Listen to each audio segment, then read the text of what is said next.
Good morning. कशा आहात तुम्ही सगळे आणि कसा होता तुमचा दिवस? आज माझा दिवस सुरू झाला या चपात्या करण्यापासून. माझ्या आईचं म्हणणं होतं की तू PGमध्ये राहायला जाणार आहे, तुला हे आलंच पाहिजे. मी कशात तरी केल्या चपात्या. त्यानंतर ना आज मी सकाळी नाश्ता केला नव्हता, मी दुपारच्या जेवणामध्ये मस्त भात आणि ही मुगाची आमटी खाल्ली.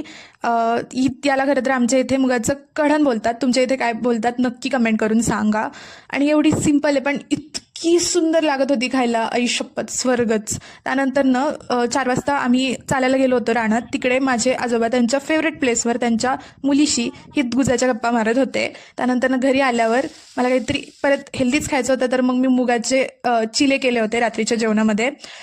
इतके सिंपल आहेत करायला आणि इतके टेस्टी. मी फर्स्ट टाइम केले होते पण जबरदस्त झाले होते, टेस्ट पण दिसायला पण.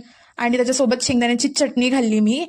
असा होता माझा रात्रीचा डिनर, जो मी 7च्या आत कंप्लीट केला नेहमीप्रमाणे. त्यानंतर रात्री मी किचनमध्येच पुस्तक वाचत बसलेले, का तर सेल्फी काढायच्या होत्या.